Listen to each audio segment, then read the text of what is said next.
My name is Caroline Parker, and for most of my adult life, I lived in a house that looked like a dream to everyone who passed by. It was an elegant, white-roofed, two-story home nestled in a quiet, picturesque suburban street of Austin, Texas. The kind of place where roses bloomed in front gardens, kids rode bicycles until dusk, and neighbors waved politely while mowing their lawns. People said I had it all: a charming house, a loving husband, financial security, and the freedom to be a full-time homemaker. And for the longest time, I believed them. I truly did. I met Thomas Parker when I was 22, working part-time at a used bookstore just off campus. He was 26 at the time, confident, sharply dressed, and full of ideas. He was in tech, ambitious, already climbing the corporate ladder with charm and precision. I fell hard for him. He made me feel seen, like I was the most important person in the room. Our courtship was a whirlwind: dinner dates, flowers delivered to my work, weekend road trips where we'd talk for hours about our future.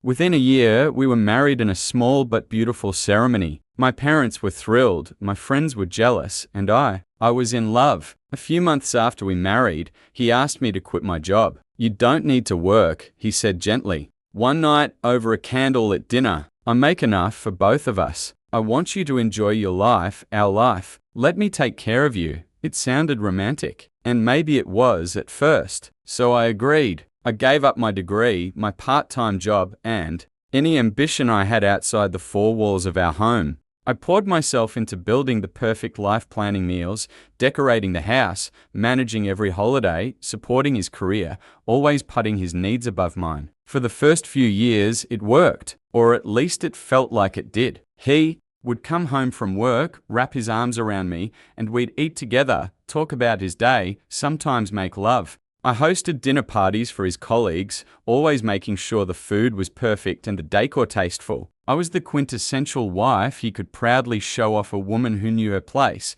who didn't ask too many questions. But something shifted after year 5. Subtle things. He started coming home later, brushing off my questions with just another crisis at the office. He traveled more frequently, and when he returned, he was distracted, cold. The man who once couldn't go a day without kissing my forehead now barely touched me. I blamed stress. I blamed myself. Maybe I wasn't exciting anymore. Maybe I wasn't good enough. So I tried harder. I changed my hairstyle, took cooking classes, even planned spontaneous getaways, all of which he declined with a smile that didn't quite reach his eyes. Still, I clung to hope. I told myself it was a phase, that every couple goes through rough patches, that love was about endurance. But love isn't supposed to feel like starvation. On our 12th anniversary, I decided to surprise him. I made a reservation at his favorite steakhouse, wore a red dress he once said he loved, and wrote a handwritten letter listing 12 reasons I still loved him after 12 years. I waited at the restaurant for over an hour. He never came. When I called him, he said, "Oh, babe, I thought we agreed to skip dinner this year. I'm exhausted." That night, I cried in our bedroom while he snored in the guest room. Because he had a headache. That was the moment the glass cracked. From then on, I noticed everything. How he kept his phone face down. How he'd step outside to take calls. How he cleared his search history and bought new cologne I didn't recognize. He started using cash more, claimed he was trying to budget better. One day, a charge appeared on our joint account for a boutique I'd never been to. When I asked about it, he said it was a client gift. I wanted to believe him. But something in me, the part I had silenced for years, started whispering, "He's lying." I didn't confront him. Not yet. Instead, I started paying attention. I read every statement, checked every app, watched his movements. And when I found a receipt for a luxury hotel in downtown Austin, booked for a Tuesday afternoon, I felt the air leave my lungs. I went to that hotel 2 weeks later, pretending to meet a friend for lunch. I waited in the lobby, my heart pounding. At 1:12 p.m., he walked through the sliding glass doors, arm in arm with a blonde woman who couldn't have been older than 25. She wore a designer coat, sunglasses, and a smirk. I followed them to the elevator bank and watched as they disappeared upstairs. My legs felt like jelly. My hands trembled, but I didn't cry. I took a photo. I went home, opened a secret folder on my computer, and started compiling evidence. Photos, screenshots of texts, digital copies of credit card Statements, records of his business trips, voice memos of our conversations where he gaslit me. I wasn't sure what I'd do with it yet, but I knew I needed it. That night, he came home late, kissed my cheek, told me he was exhausted. I looked him in the eye and smiled. Dinner's on the stove. He didn't notice the tremble in my voice. For the next 2 months, I lived a double life. During the day, I was the perfect wife running errands, baking, playing hostess. At night, I taught myself how to use financial software, researched divorce laws in Texas, and contacted a lawyer. Not just any lawyer, Miranda Clark, a former college friend who had become one of the most respected divorce attorneys in the state. I booked a consultation, sent her my evidence, and waited. Her response came within a day: "You have him. Let's build your exit plan carefully," and that's when my transformation began. No one saw it coming, not even Thomas. Chapter 2, Rebuilding in Silence. Every morning after that, I played my part like a seasoned actress. I still kissed him goodbye, asked about his meetings, made him coffee exactly how he liked it, almond milk, no sugar, extra hot, but behind my smile, I was assembling a war chest. The woman he saw folding laundry and refilling the bird feeder was no longer the one he married. She was someone else now, a woman who knew she'd been betrayed, but instead of lashing out, she was planning with deadly precision. Miranda, my lawyer, helped me open new bank accounts in my name only, linked to a P.O. box she had arranged for confidentiality. I funneled small amounts from the household account, nothing that would trigger suspicion. I inventoried every asset, the house bought after marriage, in both our names, Thomas's 401k, brokerage accounts, the Porsche he leased but secretly bought for himself, and even the startup shares he often bragged about but never mentioned during our financial discussions. Meanwhile, I began attending therapy in secret, under the guise of volunteering. It was there that I began to process the emotional abuse, the years of subtle control, the way he isolated me with charm and promises until I barely recognized my own ambition, let alone my identity. I cried for that woman, but I didn't stay her. Slowly, I began to rebuild. I took online classes, finance, coding, business management. I woke up earlier each day, not because I had chores, but because I wanted to feel control again. I reconnected with friends, old and new, under pseudonyms at first, through LinkedIn and online book clubs. One day, I got a message from an old professor who remembered my senior project and told me he'd thought I was destined for more. That small sentence gave me fuel I didn't know I needed. In contrast, Thomas grew more careless. He'd go entire weekends working, come home with perfume on his shirts, and once even drunkenly called me Chloe, her name. I later confirmed. I acted confused and concerned. He laughed it off as a joke, then stumbled into bed. He didn't notice that I stayed up that night, adding that detail to the spreadsheet Miranda and I were building. And through it all, I started documenting everything: videos of his late arrivals,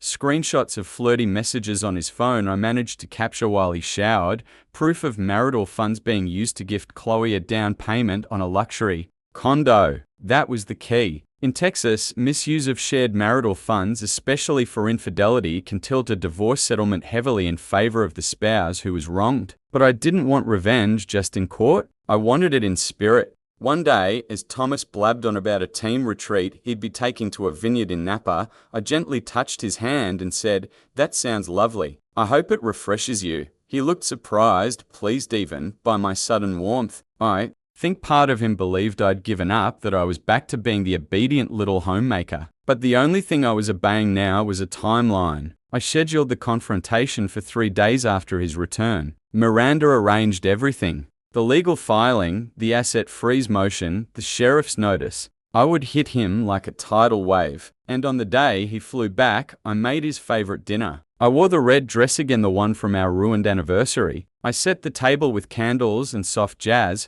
poured him wine, and smiled as he recounted his team bonding experience. Then, as dessert arrived, I placed a sleek black envelope on his plate. "What's this?" he asked, tipsy and grinning. "Your future," I replied. He opened it, and his face drained. Inside were the divorce papers, itemized lists of his financial misconduct, the motion for temporary exclusive use of the house, and a court order freezing half the joint assets. "Caroline," he started, but I stood up. "Thomas," I said coolly, "I know about Chloe. I know about the condo, the hotel, the accounts you thought I wouldn't find. I know everything." And I know something else: you never really wanted a wife. You wanted a maid, a mother, a shadow. He stumbled over excuses, apologies, threats. None of them landed. I simply stepped aside as two officers rang the doorbell, with a court-issued order requiring him to vacate the premises immediately. "Have a nice evening, Thomas," I whispered as he was escorted out. Chloe picked him up 20 minutes later in a white convertible. I watched them from the upstairs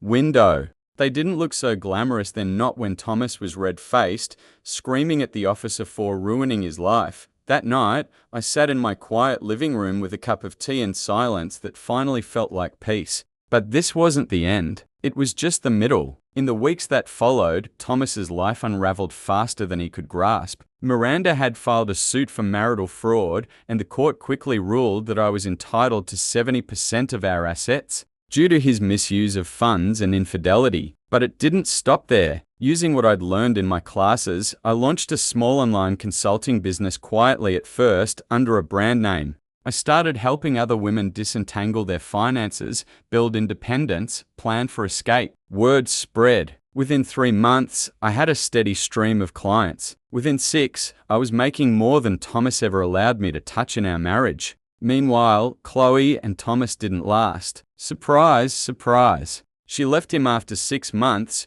right around the time the IRS started auditing his business expenses. Another little tip I passed along through the proper anonymous channels. He tried to beg, to cry, to apologize. He emailed me, texted me, even sent flowers. I never responded. I didn't block him either. I wanted him to see me rise, to know exactly what he lost. He told mutual friends he was devastated, blindsided, and heartbroken. I laughed. He was never in love with me. He was in love with control. But now he had none. That red dress, the one I wore when he shattered my hope, and later when I shattered his illusion, became a symbol. I wore it again, proudly, to a gala for female entrepreneurs in Austin, where I was invited to speak about financial literacy and resilience. I stood before a room of powerful women, some divorced, some struggling, all of them warriors. I told them the truth: you can lose everything and still find yourself. In fact, sometimes you have to lose the lie before you can discover the truth. That night, as applause echoed, I felt whole. Not because I had money or revenge, but because I had clarity. I was no longer Caroline the housewife, the ghost in her own home. I was Caroline Parker, speaker, entrepreneur, survivor. And the final act was still to come, because Thomas had one more secret, one I had yet to reveal. One that would not only ruin his professional life, but remind him that no one escapes their consequences forever. But I'd wait. Timing was everything, just as he taught me without ever realizing it. Chapter 3, the final checkmate. In the months after the courtroom victory and the silent fall of my marriage, I didn't simply rebuild, I evolved. The woman who once budgeted grocery receipts and apologized for buying coffee without permission now ran a consulting business that was helping over 200 women across 3 states gain financial independence. My name was circulating in circles I once only dreamed of: nonprofit boards, economic panels, even a feature in a regional business magazine titled "From Doormat to Dynasty: How Caroline Parker Beat the Odds." My face graced their cover, red dress and all. That picture alone sparked emails from women saying they finally felt seen. But what none of them knew was that my greatest move hadn't yet been played, because Thomas had one more secret, one so damaging that I had to decide whether to reveal it, not for revenge, but for justice. It started with an email, anonymous, short, unsigned: "You may want to look into the Apollo Ventures acquisition. Things don't add up. A friend." At first, I thought it was spam, but then I remembered the whispers during our marriage, the shady trips to Silicon Valley with no meetings listed, the sudden influx of money right after Thomas told me his startup had lost funding. I forwarded the tip to Miranda and a forensic accountant she recommended, and what they uncovered was a house of cards made of stolen glass. Thomas hadn't just funneled marital assets to his mistress. He'd been falsifying business valuations to woo investors. Apollo Ventures, the company he claimed acquired his firm for a low 7-figure exit, didn't exist. It was a shell corporation, and the real transaction was a laundering operation through a chain of shadow accounts registered in the Caymans. Miranda's eyes gleamed like a wolf when she laid the papers on the table. "You have 2 choices," she said. "Turn this in and watch the federal government devour him alive, or hold it. Use it like a chess queen. Wait for the moment. When checkmate hurts the most, I stared at the papers for a long time. I could practically hear his voice, arrogant, smug, still thinking he'd outsmarted me. But the thing about narcissists is, they never see the long game coming, not when it's played by someone they dismissed. I waited 6 months. During that time, Thomas tried everything to claw back relevance. He started dating again, always. Younger women, posting lavish photos of dinners and luxury watches he couldn't afford anymore. He'd tag fake business partners, fabricate deals on LinkedIn, all while privately spiraling under the weight of frozen accounts, mounting legal fees, and back taxes. One night, he even left me a voicemail drunk and rambling. I made a mistake, Caroline. You were the only one who ever actually cared. Chloe never even liked jazz. Can you believe that? She hated Miles Davis. The next morning, he posted a selfie on Instagram from what looked like a yacht, captioned "Living my best life." It was a rented boat, I knew, because the watermark hadn't been cropped out. That was the moment I knew he'd hit rock bottom, not because he lost money, but because he lost the illusion. And now I would take away his last shred of credibility. The federal report was sent to the SEC, along with all the documents anonymously submitted through an encrypted legal drop. Within weeks, a quiet investigation began.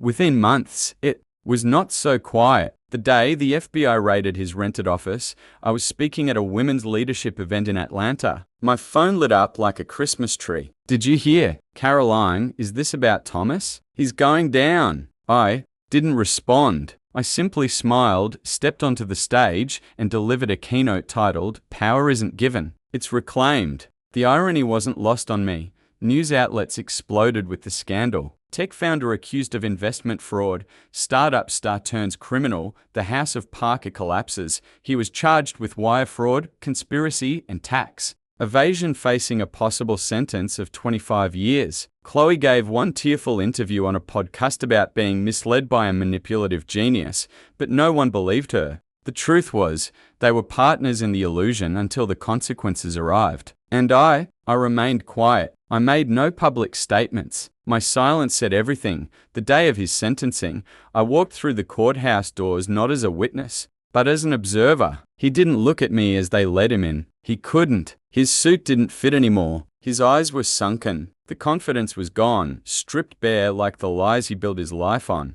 As the judge read the sentence, 14 years, no parole for at least 9, I felt no joy, no triumph, just peace. The chapter was closed. Or so I thought. 3 weeks later, I received a letter. Handwritten. No return address. I knew the handwriting. Immediately. Thomas. It read, "Caroline, I know you did this. I don't blame you. I betrayed you in every way a man can betray a woman. But there's one thing I need you to know before I vanish from your life forever.